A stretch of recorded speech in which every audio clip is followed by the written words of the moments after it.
Charles Darwin. Today we're going to read a book about Charles Darwin. The life of Charles Darwin.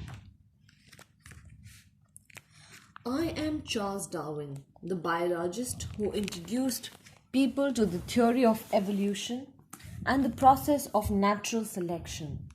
At the time, it was a highly controversial idea and one that many strongly disagreed with. Sail around the world with me on a voyage filled with adventure and an extraordinary new discovery that would forever alter the way we look at the world. I was born on 12th February 1809 in a tiny English town of Shrewsbury. My father was a doctor called Robert, and my mother, Susanna, was from the famous Wedgwood pottery family.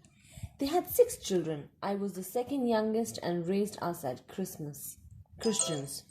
When I was 8, my mother died, and so my older sisters took care of me. My grandfather was a renowned botanist. Dr. Erasmus Darwin was a free-thinking physician. From 1794 to 1796, he wrote Zoonomia, which put a radical and extremely contentious idea that one species could transmute into another. I started at Edinburgh University in October 1825 when I was 16. My father wanted me to be a doctor like him, so I studied medicine. However, I wasn't the best student because I felt sick at the sight of blood. I spent a lot of time discussing marine life with Robert Grant, a qualified doctor who had given medicine in favor of marine biology, and I was elected a member of the Penillion Society on the 28th of November 1826. It was a university club for students interested in natural history when I met many radical freethinkers. In October 1827, I enrolled at Christ College, Cambridge, and began my studies there the following January. As medicine clearly wasn't the right path for me, my father suggested I become a clergyman instead. My preferred subjects remained biology and natural history. Botany professor John Henslow became my mentor, and I spent a lot of time out walking and collecting beetles. I finally graduated with Bachelor's of Arts in 1831. Before I could find a job as a clergyman, I was given the opportunity of a lifetime.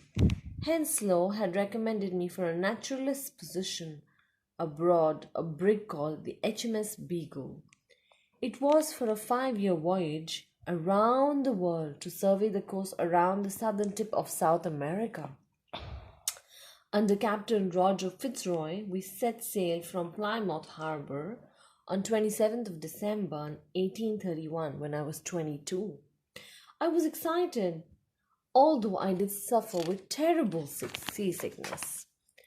I ensured I was well equipped before I set off, having sought advice on preserving carcasses from experts at London Zoo.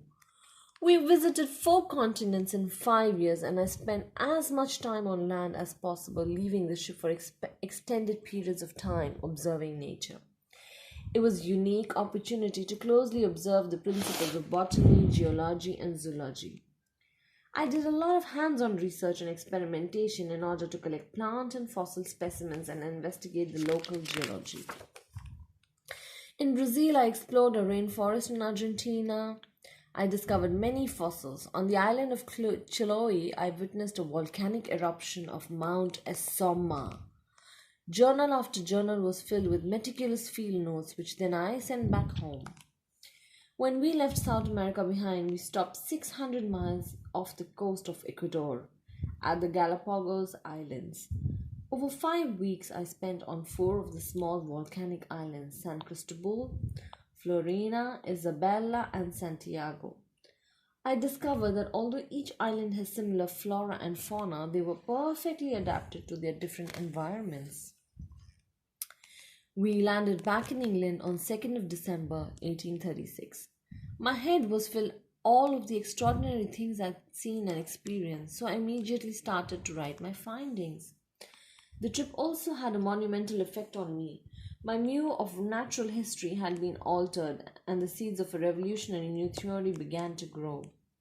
Having seen that animals most suited their environment survived longer, had been more young, while those that failed to adapt had reproduced, died off, I now believe that evolution occurred by a process that I call natural selection. It was an idea that I kept to myself for many years.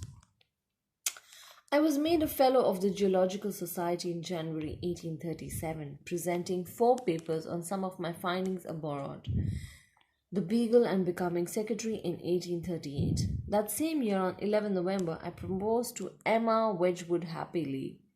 She accepted and married on 29 January 1839. We went on to have 10 children, 6 boys and 4 girls.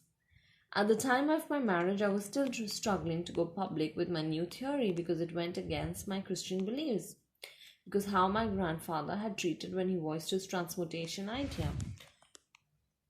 So I shut my notebooks and instead published my travel diary, Journal of Researchers into Geology and Natural History of the various countries visited by HMS Beagle in 1839. My belief in Christianity was shattered when my eldest daughter Anne died in 1851 at the age of 10. I truly recovered from the loss. I never recovered from the loss and often became sick myself, suffering long periods of nausea throughout the rest of my life. The cause of my illness has never been confirmed. Some say I contracted a tropical disease of my travels, while others believe it was all in my head and that stressful events triggered it. While I am still working on expanding my theory, I published several books on coral reefs and South American geology. These works secured my reputation as a geologist. In 1853, I won the Royal Society's Royal Medal for my detailed study of barnacles. The following year, I was elected to the Royal Society's Philosophical Club. By June 1858, I had written many thousands of words on evolution and natural selection, but they had been read by no one other than myself. I was given the push I needed to go public with my theory when I received a letter from Alfred Russel Wallace. After he had been a long admirer of mine, and my voyage on the Beagle and had inspired him to go traveling himself. He then came up with his own theory of natural selection and had writers to ask my advice and publishing it. If I didn't act quickly, Wallace would be credited with my ideas. Wallace was abroad and could not be contacted, so I alone had to decide how to proceed. I wanted to ensure that I got credit for my ideas while also acknowledge Wallace. So on 1st of July 1858, my theory was publicly revealed at a meeting at the Linnean Society, Britain's leading group on natural history. I had to miss the meeting because my youngest son Charles had died of scarlet fever, aged just 18 months. So instead, my friends Charles Lyell and Joseph Hooker read out a letter that I had prepared. They also prepared extracts from both mine and Wallace's paper, which Wallace later agreed had been fair. I then wrote and published a detailed explanation of my theory in November. One key finding I hinted that was that human beings were descended from apes. I dreaded losing my reputation as my grandfather had always thought many people were shocked by my ideas and others were willing to listen to me. My theory of evolution and the process of natural selection later became known as Darwinism, and my book is now considered one of the most important ever, going to be multiple editions and selling worldwide. After the publication of my book, a debate about evolution drew huge crowds. I was reluctant to attend, even to defend my ideas. However, a young biologist called Thomas Huxley was not afraid to take up what many viewed as a fight between science and God. At a meeting of the British Association of Advancement of Science in 1860, Huxley pitched my idea of evolution against Bishop Samuel Wilbur's biblical account of creation. With both sides claiming to be right, it was a clash that would go down in history. On 30th November, I was awarded the Copel Medal by the Royal Society. It was the oldest and most prestigious award given annually for outstanding achievements in scientific research. By this time, I was falling ill for longer and longer periods. Eventually, my heart failed and I died in my family home on 19th April 1882. I was buried at Westminster Abbey and my funeral was attended by many key figures in science. 5 years after my passing, my autography that I had begun writing in 1876 for the amusement of my grandchildren was published. And the following century, DNA studies would finally provide scientific evidence for my theory of evolution. I hope my story inspires you to have faith in your ideas and be brave enough to express them. Don't afraid be to challenge conventions, because that's how new ground is broken and important changes are made. There will always be people who disagree with you and others who support you, but the key thing is that you have to have a courage to believe in yourself. That's the life map in a chronological event of Charles Darwin, of very key events of his life, mapped out in the entire book in much detail. And there are some questions. If you want, you could challenge your brain. We also have the answers so that you don't need to tickle your brain. And with that, we come to the end of a gorgeous book called Charles Darwin.